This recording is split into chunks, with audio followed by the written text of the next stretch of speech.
Kementerian Agama mengeluarkan seruan mengenai ketentuan ceramah agama di rumah-rumah ibadah seluruh Indonesia.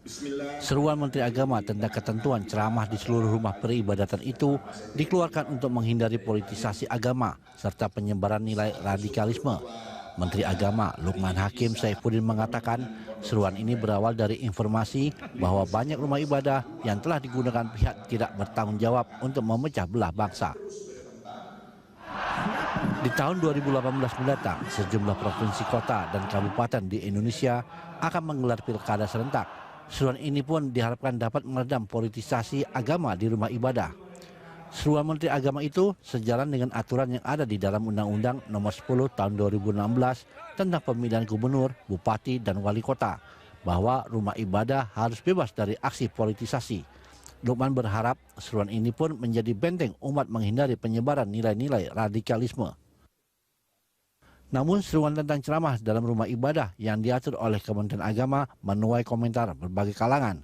Para kalangan pun menghimbau sebaiknya ada komunikasi antara Menteri Agama Lukman Hakim Saifuddin dan sejumlah pihak terkait ceramah di rumah ibadah seperti para ulama, sehingga tidak ada kekhawatiran dari pendakwah agama yang nantinya akan ada perbatasan saat berceramah.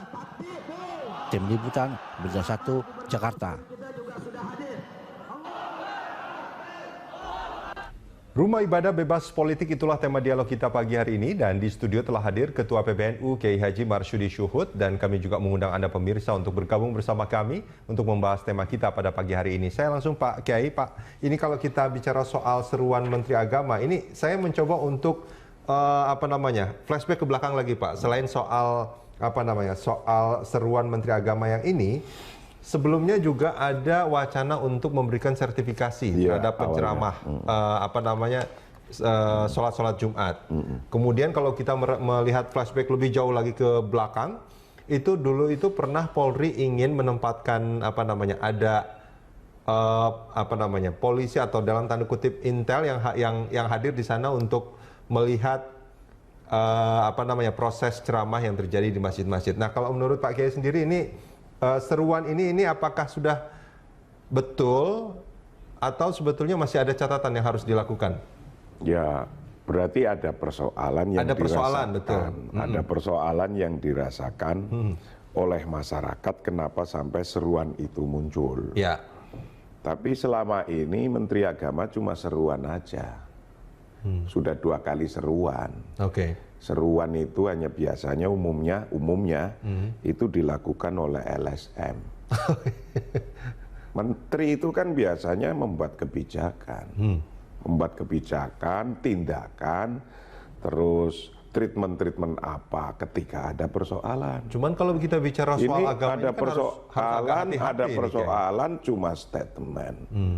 Ada persoalan kan mestinya apa sih persoalannya? Begitu kan? Oke. Oh, persoalannya ini. Persoalannya ini saya sebutkan langsung Pak Kiai. Ada untuk menghindari politisasi agama dan penyebaran paham radikalisme. Itu 2 hal yang paling mencolok dalam hal ini. Politisasi agama atau radikalisme agama yang dirasakan hari ini kan adanya saling benci antara kelompok A dengan kelompok E atau kelompok yang lainnya, yang kemudian kebencian itu diungkapkan di ruangan publik. Ruangan publik itu bisa berupa masjid-masjid, gereja-gereja, tempat berkumpul, atau apa saja. Sesungguhnya dalam undang-undang kita kan sudah ada bagaimana kebencian diaturnya, bagaimana memfitnah orang diaturnya, bagaimana melanggar aturan yang telah ditentukan oleh negara itu hukumannya kayak apa, sesungguhnya sudah ada semua. Ya, bahkan di Undang-Undang Nomor 10 Tahun 2016 tentang ini, kalau kita bicara soal politisasi agama, untuk pemilihan gubernur, bupati, dan wali kota tertuang ketentuan bahwa rumah ibadah harus bebas dari aksi politisasi. Nah, ini kan kalau ada seruan seperti ini nampaknya Menteri Agama mencatat ada masukan-masukan bahwa banyak rumah ibadah yang dipakai untuk politik gitu kan. Undang-undangnya sudah ada kan, aturannya sudah ada. Kalau sudah memang nggak boleh, tinggal tindakan hukum dong. Bukan seruan. Ya tentu seruan itu begini, seruan itu kan untuk menyampaikan kepada orang yang mungkin lupa, biar nggak lupa, yang mungkin belum tahu biar tahu. Kalau kok masyarakat sudah dikasih tahu, dalam inti kehidupan sosial bermasyarakat itu kan sesungguhnya sudah ada aturan-aturan apa sih di situ yang nggak boleh. Kalau di masjid atau bahkan di luar masjid, wong pakai yang di dalam kamar kalau medsos saja, ujaran tidak baik, itu kan dilarang juga menurut aturan.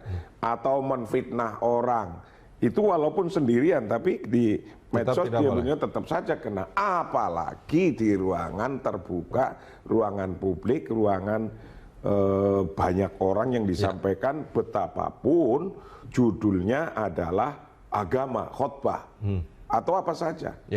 Artinya kan gini, kalau saya simpulkan dari pernyataan Pak Kiai tadi, artinya sekarang ini bukan lagi seruan yang dibutuhkan, tapi tindakan bagaimana undang-undangnya sudah ada. Sudah ada semua kok, Jadi nggak usah bikin yang baru-baru lagi. Nggak usah ada seruan. Nanti jadi bingung orang, jadi kayak orang lain nanggapi gini. Nanti itu kayak zaman Orde Baru. Nanti itu kayak akan dikekang lagi gini. Wong ini barang sudah ada, aturannya sudah ada kok. Artinya kan bukan barang-barang baru gitu. Artinya kalau kita bicara soal tindakan hukum, itu mestinya polisi dong yang harusnya bergerak. Ya lembaga hukum, artinya yang ngurusi penegakan hukum. Kan ini urusannya sesungguhnya urusan itu. Urusannya. Jadi kalau urusan itu dan biar nggak bikin orang kaget-kaget, nah ini kan menjadi kaget. Oh ini mau dikencengin lagi biar seperti Orde Baru. Nanti dikekang, tidak boleh berpendapat di muka publik. Nanti tidak gini. Bukan itu ini kan yang dimaksud menurut saya. Karena misalnya bahwa ada khotbah menghina seseorang. Lewat khotbahnya, nyebut nama. Jelek-jelekin orang, nyebut nama. Itu mungkin yang dikhotbahi ya jadi mendegel, yang dikhotbahi itu selain dikhotbahi mendegel, secara undang-undang, secara aturan pun menfitnah begitu tidak boleh. Jadi ini barang yang sudah ada dan hukumnya ada juga. Kalau maaf Pak Kiai, ini dengan situasi kita saat ini. Apakah kalau misalkan ada mereka yang melakukan hal itu, pengkhotbah yang dalam tanda kutip menjelekan atau memfitnah seseorang secara gamblang, terus kemudian ada tindakan hukum, apakah nggak lebih menjadi riskan? Artinya ada risiko gerakan massa yang mungkin undang-undangnya udah ada. Sekarang apa bedanya ngomong di Twitter? Di Twitter ngomong memfitnah orang di Twitter atau di Facebook, yang medsos atau di koran atau di mana saja, sama kan? Sama. Apa ini kemudian di masjid menjadi leg spesialis? Leg spesialis atau karena di masjid ini urusan agama, kemudian bahasa lainnya di makfu. Memfitnah mau di masjid, mau di gereja, mau di pasar, mau di medsos, memfitnah ya memfitnah aja, hukumnya sama. Hukumannya tetap sama? Iya dong. Meskipun, maksud saya gini Pak Kiai, penerapan hukum itu kan ada yang dikhawatirkan ada dampak lanjutan seperti itu. Nanti ada misalkan kalau kita bicara yang berkhotbah itu kan ulama misalkan. Ulama tiba-tiba ditangkap gitu, terus Habib ditangkap tiba-tiba karena mungkin melakukan hal yang menurut ukuran hukum itu salah, tapi apa nggak akan menimbulkan itu sebetulnya yang dikhawatirkan? Publik dikasih tahu bahwa ini memfitnah orang salah, ya begitu aja. Tidak hanya Habib atau Kiai atau ulama atau Syekh atau Ustadz atau pendeta. Kalau dia sudah jelas memfitnah orang, mau di gereja, mau di masjid, namanya saja memfitnah. Fitnah itu kan sesuatu yang tidak benar, tanpa data, kemudian diungkapkan di publik begitu, ya tetap saja, sudah ada undang-undangnya. Nanti ada istilah, mereka kan mungkin merasa itu bukan fitnah gitu ya, terus akan ada pendapat-pendapat bahwa ini adalah kriminalisasi terhadap ulama atau pendeta atau habib. Biasa nanti begitu kan hukum yang menentukan ini mau fitnah atau tidak fitnah. Ya. Itulah adanya pengadilan, adanya judgement, tidak sekedar ditangkap, masukin penjara, kan nggak begitu. Ya. Ada prosesnya. Nah, maksud saya itu begini. Ini sesungguhnya barang yang sudah common, sudah ada hukumnya, sudah biasa, yang kemudian seolah-olah karena ada statement dari Menteri Agama menjadi barang baru yang menakutkan orang. Jangan begitu. Karena itu udah biasa-biasa aja. Oke. Kalau menurut Pak Marsudi, saya lihat di statementnya Menteri Agama kan, lihat saja. Yang memfitnah, yang apa, yang melanggar hukum-hukum negara. Terus apa itu radikalisme ada di situ, kemudian yang mengadu antar satu kelompok dengan kelompok yang lain, adu domba. Itu kan begitu-begitu sudah ada hukumnya semua. Sudah ada ya? Sudah ada semua. Oke, Pak Marsudi, ini ada satu telepon, kita coba angkat dulu dari Pondok Gede. Ada Pak Budi. Selamat pagi, Pak Budi. Pagi. Silakan Pak Budi. Ya. Halo, selamat pagi. Selamat pagi Pak. Jangan dilihat televisinya Pak, yang dari telepon saja, karena yang di televisi itu agak sedikit tertunda. Ya, silakan. Bebas dari politik ya. Ya. Ya, agama kan ibadah kan bebas dari politik. Ya, itu betul, itu baik supaya nanti melakukan ibadahnya supaya lebih baik lagi. Ya. Tapi hanya harus fair. Politik jangan menarik-narik ibadah ke politik. Itu jangan memasukin ke ranah ibadah, ke ranah agama. Politik juga harus tertib, harus lurus. Contohnya dengan TNI ya. TNI kan sudah keluar dari politik. Makanya itu fair. TNI kalau mau masuk politik keluar dari TNI. Jadi ibadah juga jangan ditarik-tarik ke masalah politik. Seperti dalam rangka kampanye atau apa. Nyebut-nyebut tentang ayat-ayat. Jelek-jelekan lagi. Nah, itu nggak fair. Terima kasih. Baik, terima kasih Pak Budi. Ya, itu tadi Pak Budi dari Pondok Gede. Ini istilahnya jangan bawa-bawa agama dalam politik, tapi politik juga jangan bawa-bawa agama. Nah, ini gimana Pak Marsudi? Itu kan yang pada akhirnya membuat lembaga-lembaga agama, tempat-tempat ibadah agama juga pada akhirnya dipakai juga untuk, karena itu hubungannya. Ini gimana Pak Kiai melihatnya? Sesungguhnya persoalannya adalah di persoalan bahwa kita melanggar hukum. Melanggar hukum di tempat simbol agama. Yang menurut undang-undang itu tidak boleh. Tidak boleh, kan gitu. Ya. Nah, kalau sesungguhnya ketika ada pelanggar hukum di tempat mana saja, mestinya yang dilakukan adalah tindakan hukum. Termasuk jika itu terjadi di tempat apa saja. Wong itu udah disepakati jadi undang-undang. Ya. Sudah gitu. Nah, pisahkan antara agama dan politik, politik dan agama. Itu kan karena ada akibat seolah-olah kalau sudah di gereja itu bebas hukum. Kalau sudah di masjid bebas hukum. Tidak kena touch walaupun dia melanggar hukum. Ya. Misalnya dengan memfitnah. Misalnya begitu. Ya.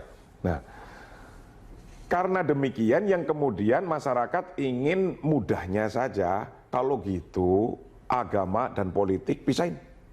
Atau politik dan agama pisahin, kan menjadi begitu. Ya. Cara untuk treatmentnya biar gampang saja. Padahal yang sesungguhnya kan mestinya begini, nilai-nilai luhur agama yang melarang kita untuk tidak memfitnah orang.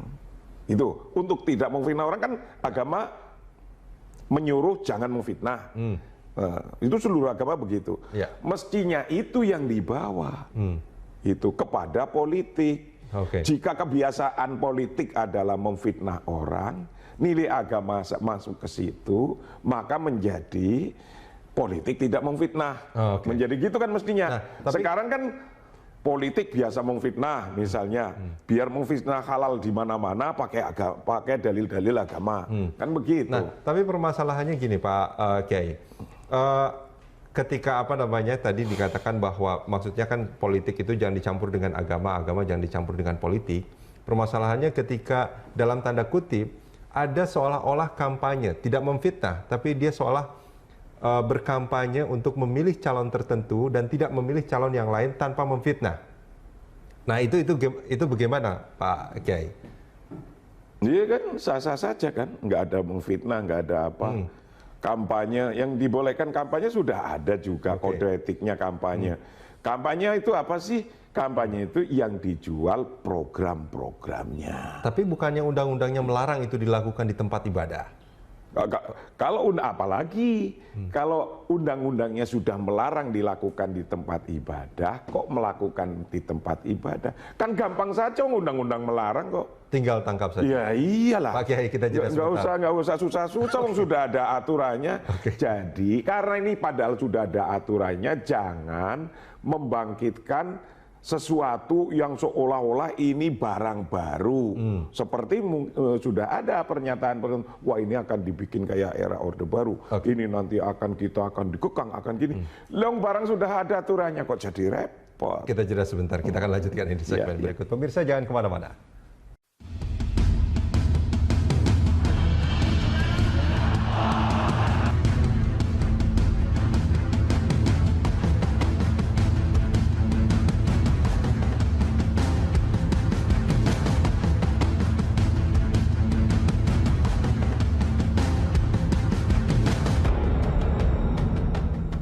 Rumah Ibadah Bebas Politik Dialog kita lanjutkan kembali masih bersama Kiai Haji Marsudi Syuhud, Ketua PBNU. Sebelum ke Pak Marsudi, ini ada telepon, kita angkat dulu Pak. Dari Bandung ada Pak Soni. Selamat pagi Pak Soni. Selamat pagi Pak. Silakan Pak. Nah gini, kalau menurut saya ya, yang segala ceramah-ceramah di masjid itu kan jangan dianggap sebagai fitnah, melawan negara dan sebagainya itu. Anggap aja itu perang opini. Jadi kalau segala macam dianggap fitnah, dimain tangkap-tangkapin gitu, wah itu nggak benar nantinya itu. Ya. Itu hanya perang opini saja. Nah, perang opini lawan dengan opini gitu, masukin juga para ustadz, para pendeta itu yang kontrak dengan itu gitu, baru itu kelihatannya jadi demokratis gitu Pak. Oke. Demikian Pak, makasih. Baik Pak Soni, terima kasih dari Bandung. Dan kemudian juga ada penelpon Bapak Bagio dari Depok. Selamat pagi Pak Bagio.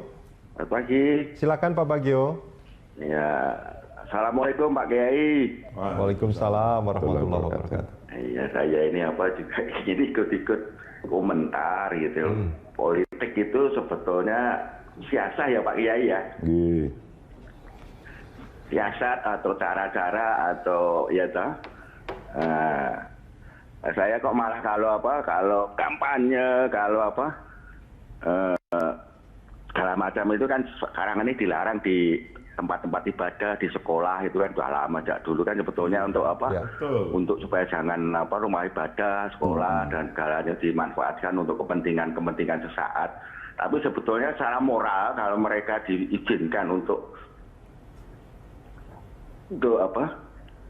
berkampanye misalnya atau mereka memaparkan keinginannya ingin mengabdi gitu kan sebetulnya kalau di tempat-tempat ibadah kan secara mereka terhubung bahwa dia di tempat yang tidak boleh bohong lah istilahnya.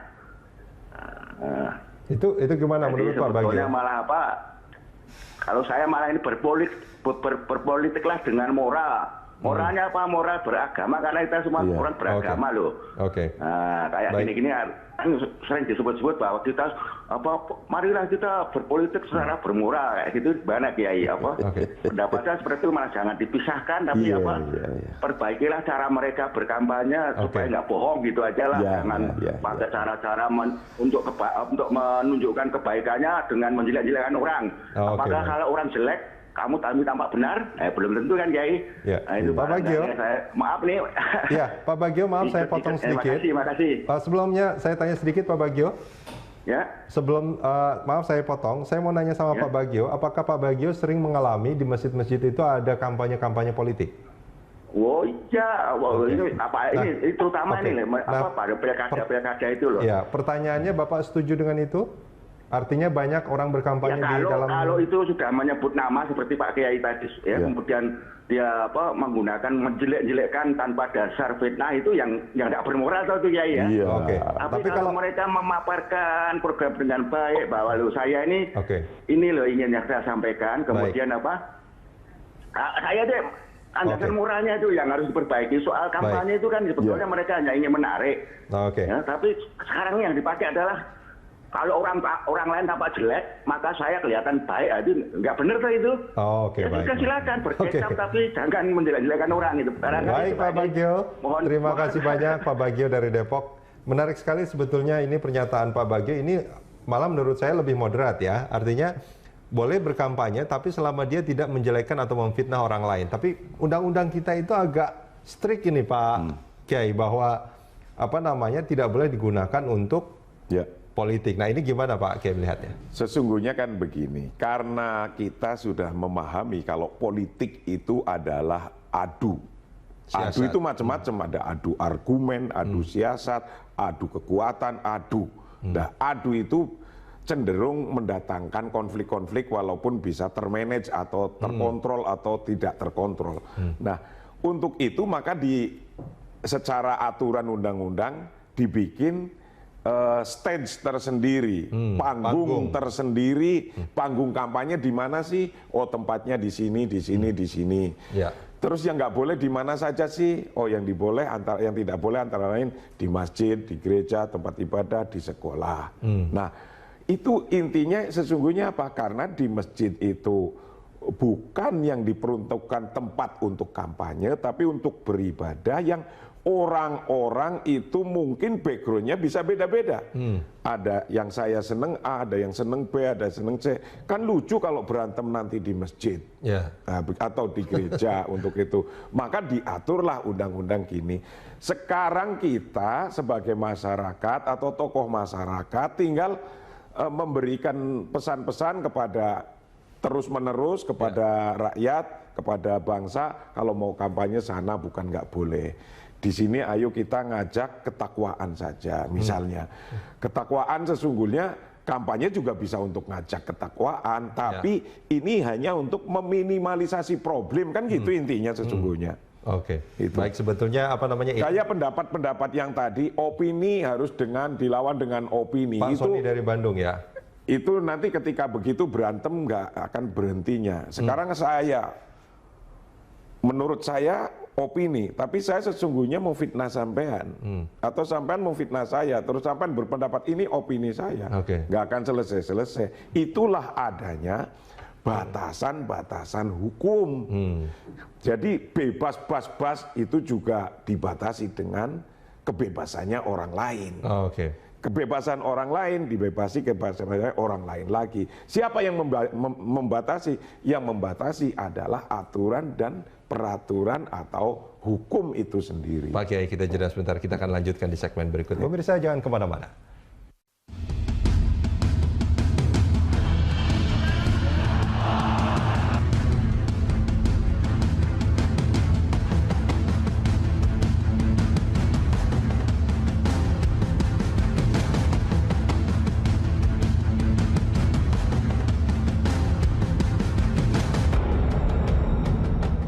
Rumah Ibadah Bebas Politik Dialog kita lanjutkan kembali masih bersama Kiai Haji Marsudi Syuhud. Pak Kiai, ini ketika Menteri Agama mengeluarkan seruan ada 9 poin, kalau saya tidak salah nanti mungkin bisa ditayangkan juga 9 poinnya itu. Di poin ke-8 adalah materi yang disampaikan tidak bermuatan kampanye politik praktis dan atau bahkan promosi bisnis gitu ya, dan juga termasuk soal radikalisme tentunya.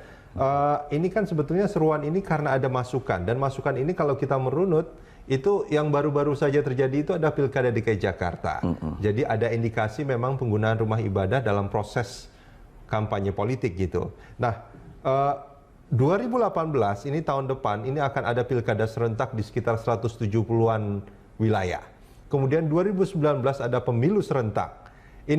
Itu kan sebetulnya ada kekhawatiran bahwa rumah-rumah ibadah ini akan kembali digunakan untuk kampanye politik karena ternyata ya banyak yang menduga gitu ya, ini berhasil. Nah ini gimana, Kiai? Ya intinya seruan itu atau intinya peraturan untuk tidak membolehkan di rumah ibadah adalah untuk menjaga ukhuwah. Antara lain, ukhuwah yang mana? Ya ukhuwah antar umat Islam sendiri dan antar bangsa sendiri. Sekarang bayangkan, hanya satu agama saja, hanya beda pilihan bupati yang sifatnya hanya 5 tahunan. Nanti setelah itu dapat apa juga nggak tahu, kok berantemnya akan terus saja gitu. Sampai bakar-bakaran. Sampai bakar-bakaran. Hanya persoalan beda mau memilih siapa gubernurnya. Mungkin bahkan satu keluarga, tidak sekedar hanya satu agama, itu bisa pecah berlama-lama. Itulah yang kemudian aturan itu dibikin, undang-undang itu dibikin, yang kemudian tujuannya tidak lain adalah untuk darul mafasid muqaddam. Bagaimana jangan sampai ada kerusakan yang lebih dalam. Itu jangan sampai membuat kerusakan yang lebih. Lawang sudah beda aja kadang-kadang begitulah. Untuk itu apalagi kalau sesama umat Islam, hanya persoalan bupati saja kemudian sudah tidak akur lagi. Ya. Padahal bupati biasanya melebihi, atau pilkada itu biasanya melebihi pilkab. Ya kan? Kalau pilkab, kalau lupa jadi. Kalau pilkada, kalau jadi lupa. Nah itu yang begitu-begitu kan kadang-kadang barang yang hanya sifatnya ad hoc sebentar, maksimal cuma 5 tahun, dipilih lagi 5 tahun lagi, itu membuat perpecahan yang sangat tidak menguntungkan bagi bangsa ini. Nah, seolah-olah kan ini bagi mereka yang maaf mungkin agak fanatik, ini memilih kandidat tertentu itu ya banyak yang mengartikan bahwa bisa masuk surga jadinya kan, karena ini kan urusannya kalau kita bicara fanatik ini urusan akhirat gitu kan. Nah itu gimana sebetulnya Pak? Yang tinggal memilih kok. Emang saya juga nggak milih, sampai nggak milih kan? Tapi saya diem aja, tinggal milih aja. Persoalan seneng apa bisa dipaksakan? Oke lah itu misalnya katakan ranah dakwah. Dakwah itu wajibnya menyampaikan dengan cara yang baik, bukan memaksa. Bukan memaksa. Masalah mereka mau atau tidak mau, kalau tentang ketauhidan urusan hidayah dari Allah. Nah kalau urusannya hanya persoalan tentang milih calon bupati, ya apalagi tentang ketauhidan aja urusan hidayah urusannya Gusti Allah. Begitu kok menjadi dibawa-bawa seolah-olah kayak mau kalau tidak ini tidak Islam, kalau tidak milih ini tidak masuk surga. Ya nggak begitu, karena urusan keislaman dan urusan masuk surga tidak hanya ditentukan oleh milih bupati atau milih gubernur. Oke, nah Pak Kiai, dengan keadaan kita yang saat ini, tadi kalau saya simpulkan menurut Pak Kiai yang penting sekarang adalah pelaksanaan atau penerapan undang-undang dan aturannya. Ya. Artinya menurut Pak Kiai, polisi dalam hal ini harus tegas. Ya tegas saja, wong sudah ada aturannya. Sudah ada peraturannya, tegas saja. Tentu dari ini kita mau ngomong kayak gini kan ini lagi menyampaikan kepada publik karena nanti akan ada pilkada serentak, lakukanlah begini-begini. Kalau mau kampanye di tempat kampanye, kalau yang tidak boleh jauhilah. Itu tujuannya adalah untuk darul mafasid muqaddam ala jalbil masolih. Bagaimana jangan sampai kita syukur-syukur tidak ada kerusakan.